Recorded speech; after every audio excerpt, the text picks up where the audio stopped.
Welcome back, everybody. And today we're gonna go over chapter 3 to go over the rectangular coordinate system, and then we're also gonna talk about the linear equation in two variable, and then we talk about how we're gonna determine the slope of the line, the rate of change, and then how we're gonna use the slope intercept form for the linear equation to solve the linear equation. And we're also going to use a different formula to find the linear equation, and then how we're going to apply that. So let's get to that. So for the rectangular coordinate system, and we talk about the interpreting the graph. So as you can see, when you have this kind of data, when you have the month January, the February, the March, and all the way to December, and you're going to get the number of clients with the data listed here. Now you want to find out, which one get the highest, which one get the lowest. The easiest way to look at this kind of data is to go by graphing. So let's say if you already transfer all this data onto the graph, and as you can see, month number 1 and the number of clients 55, you make a dots here, and then you do the same thing, the February, the March, the April, and all the way to December. You plug in all this number, and then you would draw a line through it. So you're gonna draw a line that is best fit the data. For this case, this is the best fit all the data. And now with that graph, it will be a lot easier for you to answer the question if you have this type of the question. For example, if they ask you this question, for which month, by looking at the graph or the table, what's the number of the clients the greatest? So the greatest, if you're gonna look at the table, you're gonna have to find out which number is the highest. But then if you look at the graph, you can quickly determine that this is the point is the highest. So you would say December would be the highest, the greatest in the month that we have that number of clients. So for the December, and we have total of 90 clients. So what about B? How many clients were served in the first month? For the first month, you can look at the table or you can look at the graph, either way. But if you're gonna look at the graph, you may not be able to get exactly the number. For this particular case, I would just look at the table. The table give you 55. So for that month number 1, and there were 55 clients. So the next question says, which month corresponds to 60 clients served? 60 clients. The only way you can do is you're gonna draw a line from the graph 60 all the way to find out where is the 60 at, what is this point intersect at, so you know what month you have a total of 60 clients. So for this case, you get the dots right here, and this dot here is exactly at 60. So in April, you have a total of 60 clients. So April or month 4, that you receive about 60 clients. You serve about 60 clients.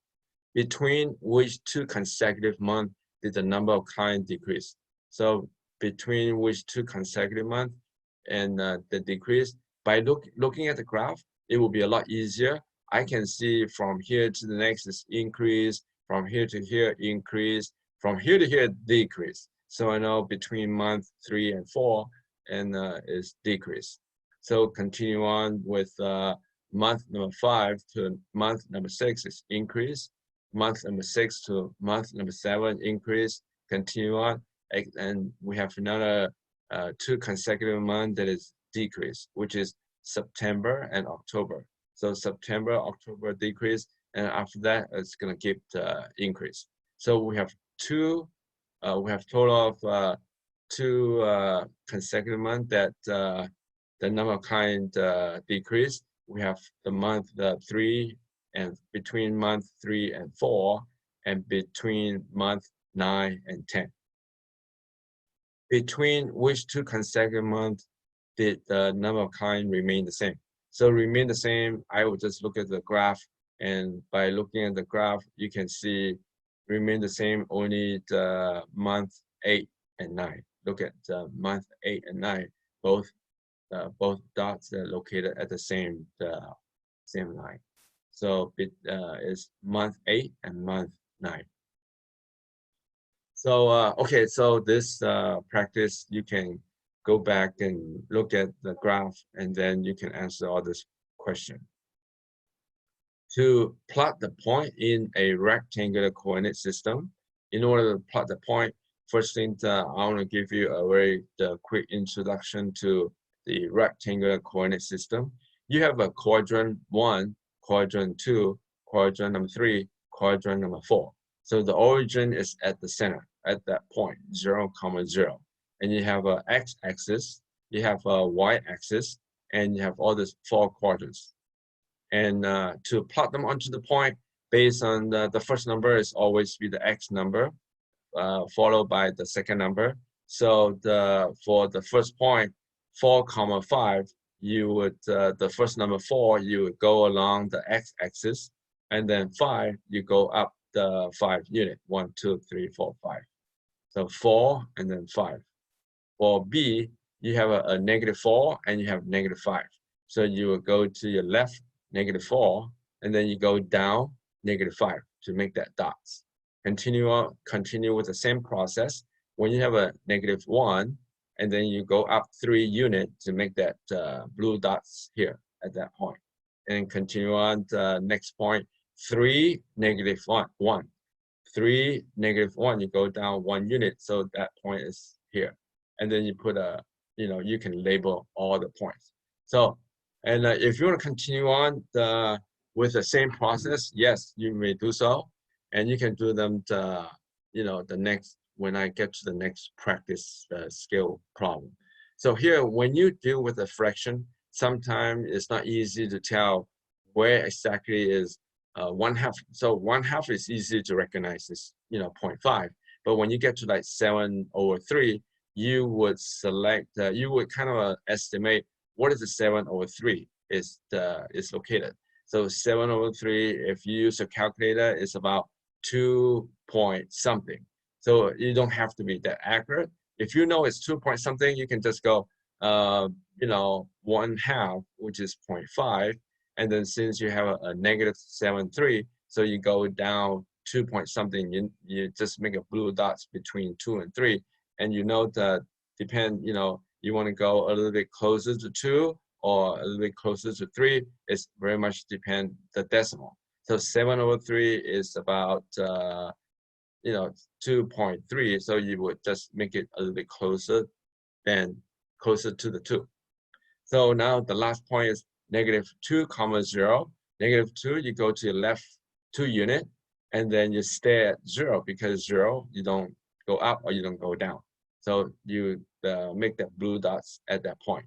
So now that you have all this point, and if you want to you can continue on 0, 0, put a dots at center. Pi is 3.14. You could go to 3.14 and then go up to 1.1 unit. So here is the scale practice. Maybe you can pause the video and try to plot them onto your graph, and then we can discuss this during the opening discussion when we meet this coming Friday.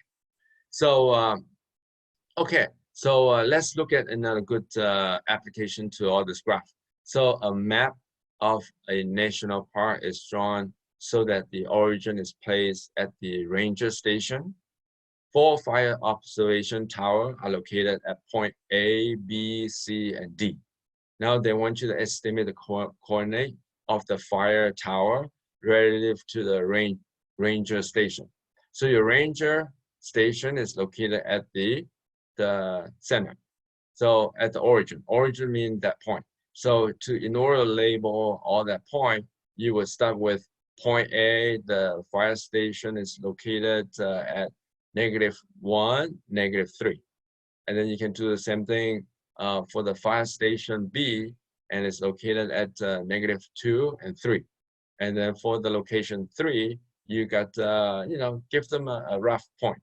3.5 to about 1.5. You can put them into a fraction or max number or any format that you prefer. Doesn't have to be exact because it seems like a rig at the center. So you would just give them, like exactly at the even point, 3.5 and comma 1.5. So for point D, also you're gonna estimate it, and when you looking at the first point, looks like at the center, so you would call 1.5, and you go down to -2. So here is another scale practice, and they want you to locate that point A, B, C, D, and estimate the coordinate of the tower. You can just look at each individual point, and then you would label them. So for point C, I'm just gonna do one point C, and then you can do the rest. Point C is located at, you start with -4, and then you go down 2 unit, which is -2. So -4 and -2. And okay, so the rest is the same idea, and you guys can do another practice. Before I go on to the next practice, let's go on to this example. We have a number of days. We have 1, 2, 3, 4, 5, 6, 7, and the temperature they will give you -3 degrees Celsius of Fahrenheit, and then you have a -5 degree Fahrenheit, and then you have 1 degree Fahrenheit, 6 degree Fahrenheit, 5, and so on and so forth. And in order to plot them onto the graph, you start with day 1, and it's -3, so you put down a blue dots here. And number 2, you said -5, and you put a blue dots right in between. And then 1, and then so on, you can make that point. So here is a good practice for you to work on, and just use the same method that we did it before, and then you can just plot this point onto the graph. With that, that's finished the section 1, and I'm gonna end this video, and then we can go on to the next video. And always try to think of any question that you may have, and then bring that to the class so that we can discuss it during our live question and answer session.